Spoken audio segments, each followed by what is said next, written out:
코로나로 인하여서 방역 단계가 오르락 내리락 내일 일을 정말 알 수 없는 오늘을 살고 있습니다. 이것이 마치 전도서가 우리에게 얘기하는 것처럼 내일 일이 어떻게 될지 모르는 그런 불투명하고 불분명한 삶을 우리가 그 한가운데를 걷고 있다는 생각이 듭니다.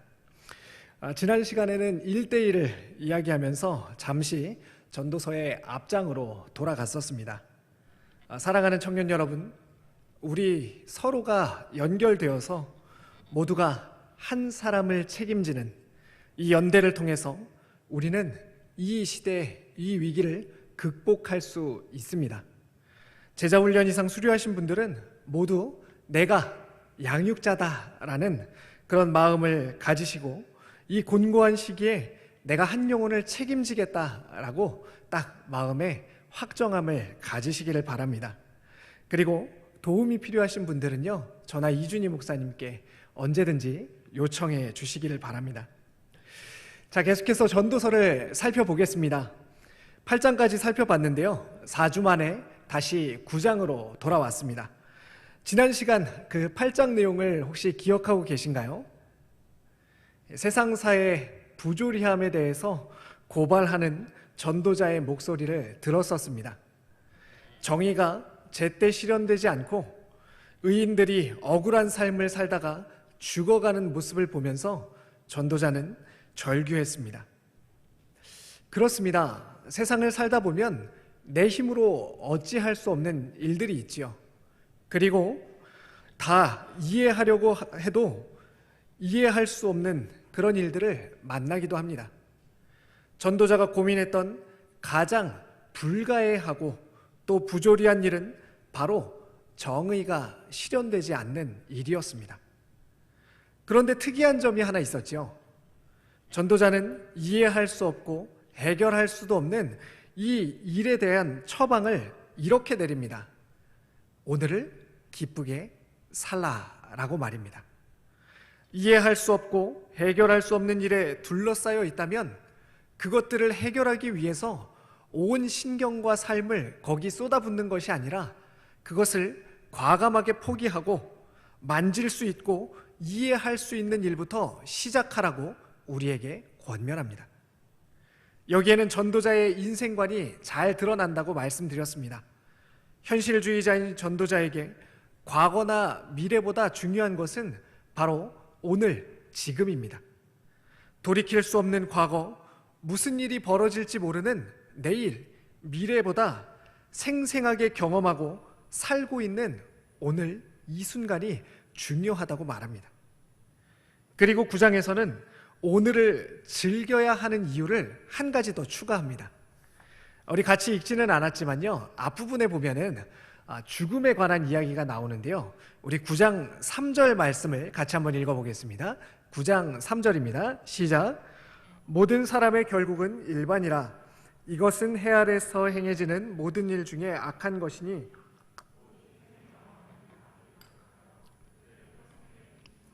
품고 있다가 후에는 죽은 자들에게로 돌아가는 것이라. 아멘.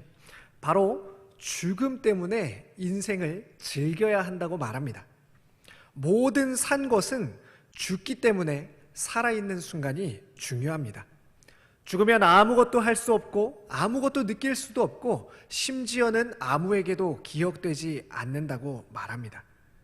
따라서 살아있는 오늘이 가장 중요합니다. 그래서 전도자는요, 까르페디엠이라고 말하지요. 오늘을 즐겨라 라고 큰 소리로 외칩니다. 얼마나 큰 소리로 외치냐면요, 아마 전도서를 이렇게 쭉 읽어오신 분들은 전도서가 어떤 식으로, 그러니까 전도자가 어떤 방식으로 자신의 생각을 말하는지 느낌이 좀 있으실 거예요. 어떤 방식으로 주로 말하냐면요, 무엇보다 무엇 하는 게 더 낫다, 무엇 하는 것보다 무엇인 게 더 낫다, 이런 식으로 자신의 의견을 이야기합니다. 그런데 오늘 우리가 같이 읽었던 이 9장의 본문에는요, 전도자가 뭐라고 말하냐면요, 무엇 하라 라고 명령어로 말합니다. 많은 사람들을 불러 모아 놓고 이것보다는 이게 더 좋은 거야. 이것보다는 이게 좀 더 나아. 라고 이제까지 말했었는데 9장에서는요, 어투가 바뀝니다. 너는 이렇게 해라. 라고 말합니다. 저는 까르페디엠, 오늘을 즐겨라, 인생을 즐겨라 라고 하니까 이 노래가 문득 생각이 났습니다. 아버지는 말하셨지, 인생을 즐겨라. 여러분은 인생을 즐기라라고 하면요, 어떤 생각이 드시나요? 누군가 SNS의 피드에 이렇게 써놓았습니다. 아버지는 말하셨지, 인생을 즐겨라는 개뿔. 나도 즐기고 싶다. 과장님, 차장님 휴가 가시면 사무실에 나 홀로 남아 남은 일거리와 밤을 지새우죠. 더 바쁜 휴가철이라고 올려놨습니다. 밑에 댓글이 달렸는데요, 첫 번째 댓글입니다. 열심히 일한 당신 떠나라. 너 휴가 가면 대신 다른 사람들이 고생할 거야. 너무 씁쓸하죠? 댓글 두 번째. 평소보다 2배는 일해야 갈 수 있는 게 휴가라더니 점점. 괄호 열고 휴가 가기 전에 쌓인 피로는 다음 가로 휴가 가서 푸는 피로. 그러니까 휴가 가기 전에 피로를 쌓아서 가서 휴가 가서는 그 쌓인 피로를 푸는 거라는 겁니다. 결국 진정한 회복 따윈 없다. 하하하 라고 써 있었습니다. 웃기면서도 슬픈 현실이 아닌가 싶습니다. 오늘 설교의 주제는 아마 여기 계신 누구나 다 관심을 가질 만한 주제일 것입니다. 바로 인생을 잘 사는 법, 인생을 즐기는 법입니다. 아마 저를 포함해서 이 주제에 모든 분들이 관심이 있으실 텐데요, 저는 정말로 잘 살고 싶었어요. 정말로 잘 살고 싶어서 20대 몇 년 동안은요, 정기적으로 광화문에 있는 대형 서점에 가서 자기 개발서의 신간들을요, 모조리 다 읽었었습니다. 하지만 많은 자기 개발서에도요, 제 인생에 명쾌한 답을 내려주지는 못했습니다. 도대체 어떻게 살아야 인생을 잘 사는 것일까? 전도서를 읽다 보니까요, 계속 오늘을 즐기라 라고 말합니다. 그런데 도대체 어떻게 하는 게 인생을 잘 즐기는 것이란 말입니까? 이런 질문에 대한 대답이 오늘 본문에 있습니다. 귀 담아서 좀 들어볼 만 하시겠죠? 무엇을 해야 인생을 잘 즐기며 사는 것일까요? 제가 몇 가지 예를 한번 들어보겠습니다. 첫 번째, A 청년은 건물주인 부모님으로부터 받는 용돈으로 평일 저녁에는 클럽을, 주말에는 교회 아니고요, 교외에서 열리는 파티를 찾아다니며 지낸다. 인생을 잘 즐기는 것 같습니까? 두 번째, B 청년은 일하는 것이 싫어서 아무것도 하지 않고 지냈었습니다. 그런데 코로나가 터지면서 요즘은 아주 당당하게 아무 일도 하지 않고 온종일 방에 틀어박혀 잠만 잡니다. 세 번째, C 청년은요, 직장에서 관리자로 근무하고 있습니다. 성실하게 관리자의 위치까지 자신의 능력을 인정받아서 올라왔습니다. 그런데 자신보다 어리고 연차도 낮은 직원들이 들어오자 자기 일을 다 몰아주고 자신은 이제까지 하지 못했던 자원봉사와 취미생활을 합니다. 여러분, A, B, C 청년이 인생을 잘 살고 잘 즐기면서 살고 있는 것 같습니까? 아마 이 앞선 세 가지 예예요. 뭔가 시원하게 그래, 인생을 지금 잘 즐기는 거야 라고 선뜻 답하기 어려우실 것입니다. 왜 그렇습니까?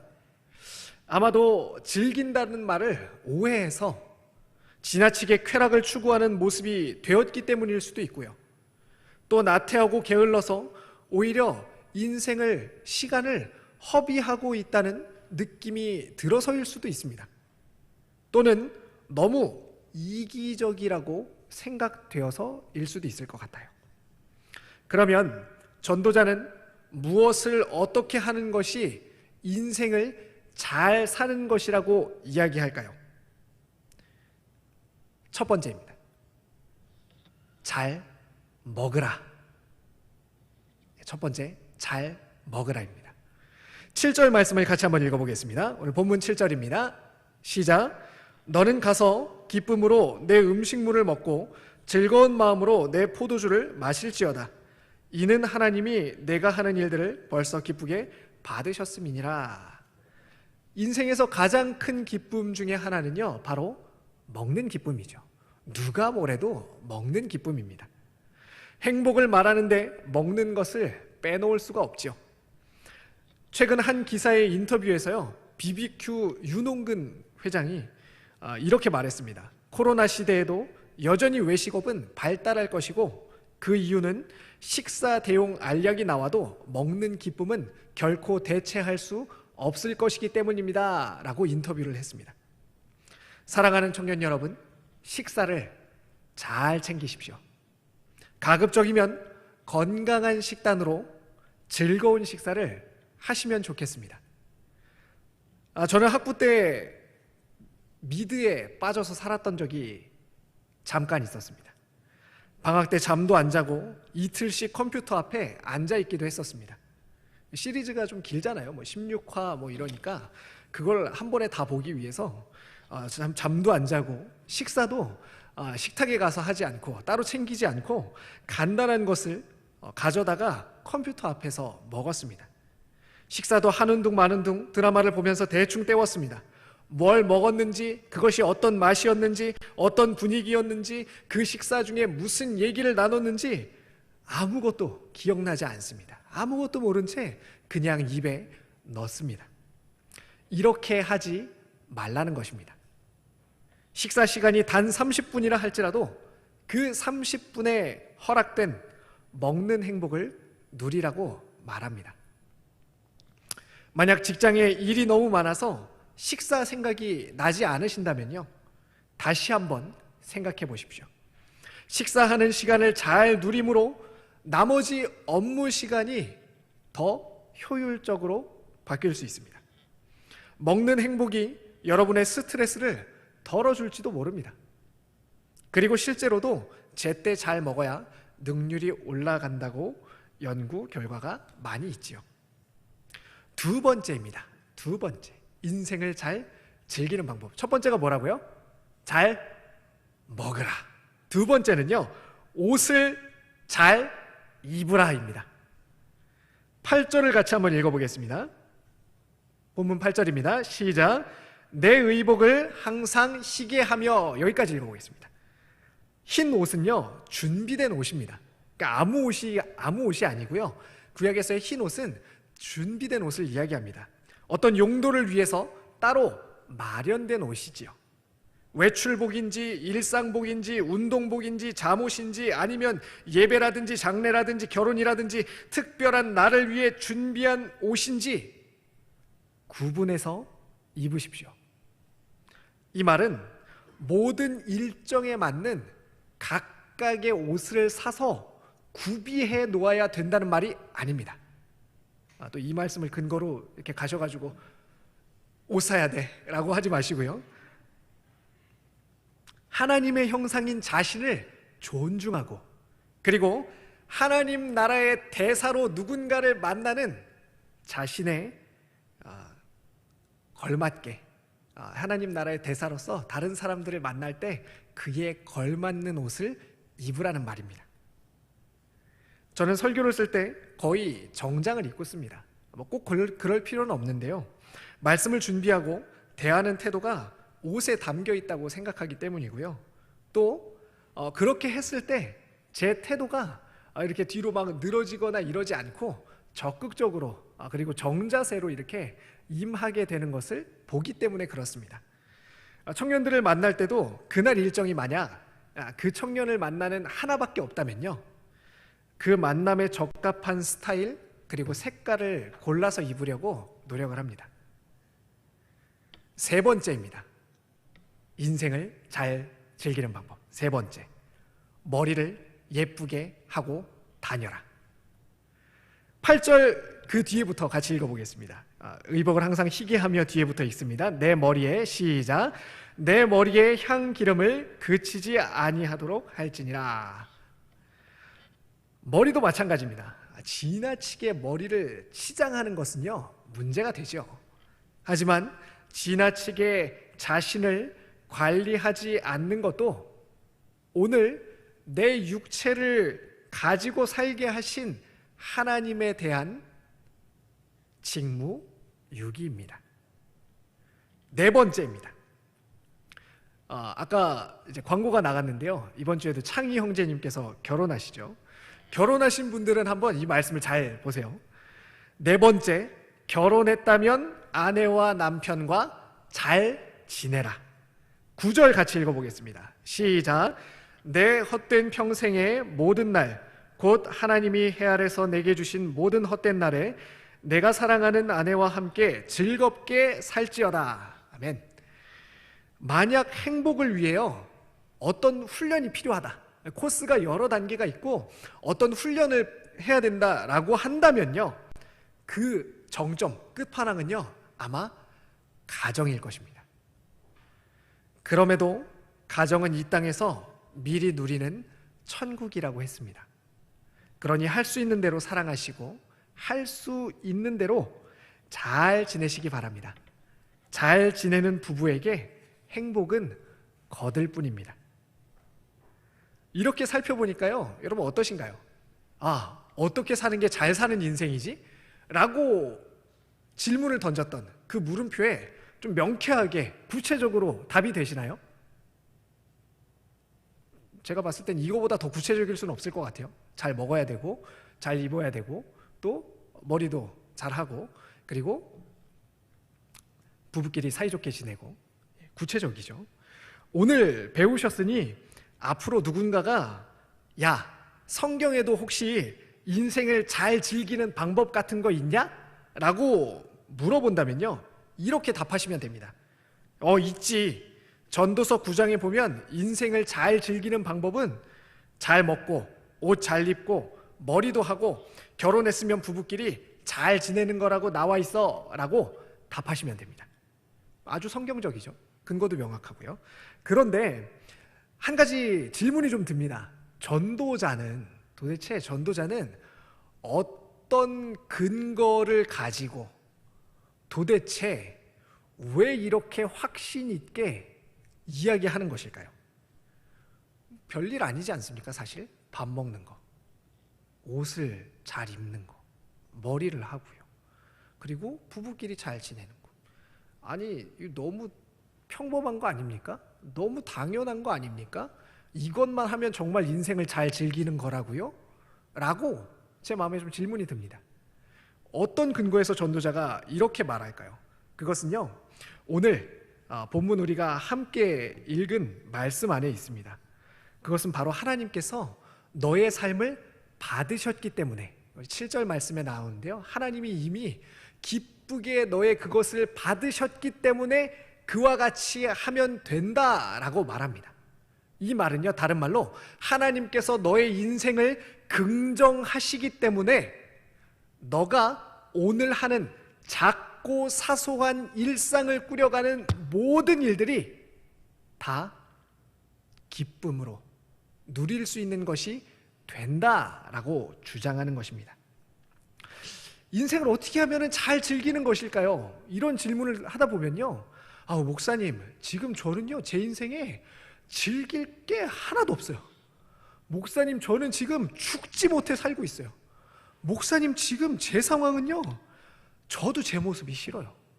제가 인생을 잘 사는 기간은요 이미 지나갔거나 아니면 오지 않았어요 라고 답을 할 수 있는 그런 상황에 처해 있는 사람들이 너무너무 많이 있어요. 그런데 도대체 이 말씀을 어떻게 적용할 수 있을까요?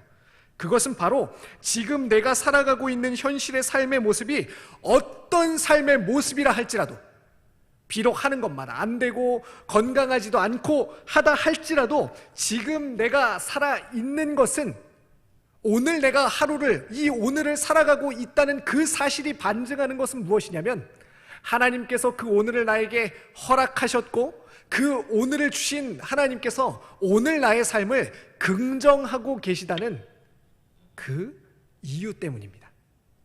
사랑하는 청년 여러분, 여러분의 인생이 가치가 있습니까? 여러분의 삶이 정말 귀한 것입니까? 의미가 있습니까? 정말 기뻐할 수 있는 삶입니까? 예, 그렇습니다. 저는 확실하게 답해 드릴 수 있습니다. 왜냐하면 하나님께서 오늘 여러분들에게 그리고 저에게 긍정하시면서 하루를 허락하셨기 때문에 저희가 지금 이렇게 숨쉬고 살아있는 것이기 때문입니다. 다시 말해서 여러분, 살아있는 순간 동안에는 하나님께서 나를 긍정하고 계시다라고 생각하셔야 된다는 것입니다. 어떻게 하면 잘할 수 있을까? 어떻게 하면 제대로 할 수 있을까는 두 번째 문제입니다. 그것보다 더 중요한 것은 하나님께서 오늘 나를 긍정하고 계시다라는 것을 마음에 꼭 담아두셨으면 좋겠어요. 자, 그러면요, 본문으로 한 걸음 더 들어가 보겠습니다. 전도서의 관점과 뉘앙스를 고려할 때요, 위에 네 가지 사실을 그냥 우리 시대에 지금 문자적으로 적용하는 것도 크게 무리가 없다고 생각이 됩니다. 그런데 당시에 이 말씀을 들었던 사람들은요, 이 말씀을 어떻게 받아들였을까요? 궁금하지 않으세요? 기름을 바르라는 명령은 구약 시대에 쓰였던 아주 특별한 표현입니다. 고대 이스라엘의 시인은요, 주님께서 내 머리에 기름을 바르시며 내 잔이 넘치도록 채우십니다. 혹은 하나님이 기쁨의 향유를 부으셨습니다 라고 노래합니다. 즉, 기름과 향유는 하나님이 주시는 복과 기쁨을 표현하는 구약의 은유이지요. 또 흰옷과 향기름은 구약에서 축제와 즐거움의 맥락에 같이 발견이 됩니다. 포도주도 마찬가지입니다. 요한복음은 포도주와 함께 가나 혼인잔치의 기쁨으로 오신 예수님 이야기를 사람들에게 들려주시오. 따라서 흰옷을 입고 머리에 기름을 바르며 음식을 먹고 포도주를 마시라는 말은, 이것을 종합해보면 당시의 사람들은 어떻게 받아들였냐면요, 날마다 축제의 삶을 살라라고 받아들였습니다. 전도자는 수고의 보상을 맛볼 수 없는 죽음이 닥치기 전에 누릴 수 있는 행복을 마음껏 누리라고 말합니다. 그것이 수고하고 노동하는 삶에서 얻은 몫이기 때문에 마음껏 누리라고 요청합니다. 아, 그렇구나. 전도자는 일상을 축제의 삶으로 만들라고 우리에게 가르쳐 주는구나. 어떻게 하면 잘 사는 겁니까? 라고 물어봤을 때 너의 삶을 축제의 삶으로 만들어라 라고 그렇게 말하고 있구나 라고 이해가 되는 것이죠. 그리고 일상을 축제의 삶으로 만들기 위한 노동을 하라고 말하고 있습니다. 전도자는 엄청 대단해 보이지는 않지만 안 하면 안 되는 것들, 먹고 마시는 것들이 그런 것이죠. 먹고 마시고 사람을 만나는 기쁨을 위한 노동을 하라고 우리에게 권면해 줍니다. 이것은 더 많은 축적을 위한 과잉의 수고가 아닙니다. 오늘 하나님께서 우리 각자의 삶에 나누어 주신 복, 영원하지 않은 그 몫을 축제처럼 누릴 수 있게 하는 노동을 말하는 것입니다. 혹시 전도자가 앞선 8장에서 현실의 부조리를 외면하고 또 직면하지 않는 것 같아서 실망하신 분들이 계십니까? 그렇다면 이 지점을 유심히 보셔야 됩니다. 전도자는 다른 방식으로 세상을 직면합니다.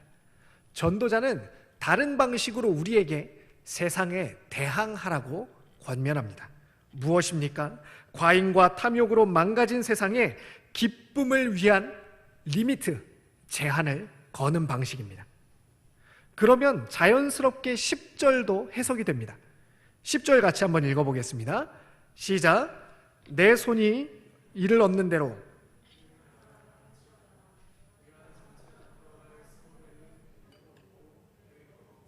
지혜도 없음이니라. 이를, 말씀을 좀 띄워주시고요, 이를 얻는 대로 힘을 다하여 할지어다 라는 말씀을요, 일을 열심히 해라 라고 해석하기도 합니다. 그런데 저는 이 해석이 본문과 잘 어울리지 않는다고 생각합니다. 왜냐면요, 전도자는 이제까지 열심으로 자기가 무언가를 해봤습니다. 근데 그 결과가 어떻다고 얘기하죠? 헛되다고 계속 얘기했었습니다. 그런데 다시 열심히 일을 해보아라 라고 그 열심으로 우리를 다시 안내하지는 않을 것 같아요. 그리고 또 앞선 축제의 삶을 방해하는 과잉 노동을 지양한다는 관점에서 열심히 일을 해라 라는 것은 그렇게 좋은 해석이 아니라고 생각이 됩니다. 그리고 결정적으로 여기에 쓰인 히브리어 마차라는 단어는요, 찾다라는 뜻을 가지고 있습니다. 그래서 영어 번역에는 이렇게 번역했는데요, Your hands find to do 라고 번역했습니다. find, 찾다는 것이요. 찾아라, 찾다. 다시 말해, 오늘 할 수 있는 일이 무엇인지 너의 손으로 찾아서 그 일을 열정적으로 하라라는 말입니다. 조금 더 의역을 해볼게요. 의역을 하면 더 잘 와닿는데요, 조금 더 의역을 해보면요, 오늘을 열정적으로 살게 할 그 일을 찾아 나서라 라고 말하는 것입니다. 뉘앙스가 좀 다르죠. 듣기만 해도 가슴 뛰는 말 아닙니까? 나를 가슴 뛰게 하고 설레는 일을 찾아서 나서라니요. 가만히 있어야 하는 이 시대를 살아가면요, 마음조차, 우리의 마음조차요, 옴짝달싹하지 못하게 돼버립니다. 그렇게 돼버린 지금 나에게 가슴 뛰는 일이 이렇게 움직일 수 없는 이 시대에도 여전히 어딘가에 있고 그것을 찾아 나서라니요. 여러분, 너무 흥분되지 않습니까? 사랑하는 청년 여러분, 여러분의 심장을 뛰게 하는 것은 무엇입니까? 저는 요즘 1대1 얘기만 하면 심장이 뜁니다. 이 위기를 어떻게 넘어갈까? 혼자면 패배하는데 둘 이상만 있으면 승리한다는 말씀처럼 어떻게 우리 청년들이 이 시대를 승리하도록 할까? 위기의 때를 보내며 저처럼 하나님께서 지금도 누군가를 준비하시고 누군가를 맡기시고 누군가를 자라게 해서 누군가를 보내시고 누군가를 거기에서 사용하시며 여러분 한 사람 한 사람을 키워내는 이 사역이 여전히 제 가슴을 뛰게 합니다. 수년간 씨름했던 문제들을 뛰어넘어 마침내 행복을 거머쥐고 기쁨의 노래를 부르는 청년들을 만나면서 그래, 누군가 함께 한다면 반드시 승리하게 되는구나 라는 확신을 갖게 됩니다. 코로나 시대를 지나면서 할 수 있는 일이 제한되고 다수의 만남도 좀 부담스러운 이때 오늘을 열정적으로 살게 할 일이 무엇이 있을까요? 1대1을 하시기 바랍니다. 말씀을 정리하겠습니다. 세상은 더 많은 것을 소유해야 즐길 수 있다고 말합니다. 더 많은 것을 쏟아 부어야 행복해질 수 있다고 말합니다. 하지만 전도자가 제안하는 인생을 즐기는 방법은 세상이 제안하는 것과는 사뭇 다릅니다. 오늘의 가장 작고 사소한 일들로부터 행복을 찾으시기 바랍니다. 먹고 마시고 사람을 만나고 부부가 함께하는 기쁨을 되찾으시기 바랍니다. 여러분의 일상을 축제가 되도록, 여러분의 일상이 축제가 되도록 여러분 그 일상을 한번 들여다보시고 그 안에 숨겨져 있는 기쁨들을 발견해내시기 바랍니다.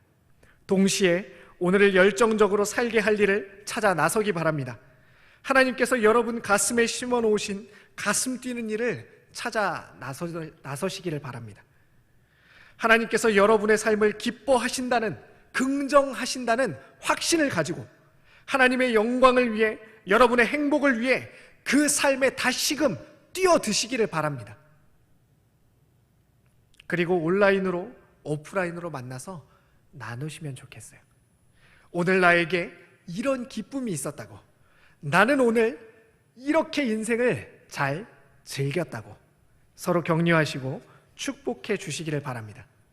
그렇게 살다 보면요, 코로나도 지나가고 위기도 지나가고 나중에 시간이 지나서 우리의 삶을 뒤돌아 봤을 때, 야, 정말 행복하게 잘 살았다 싶은 과거가 우리에게 선물로 주어질 것입니다. 이와 같은 은혜가 우리 모두에게 있기를 간절히 축원합니다. 기도하겠습니다.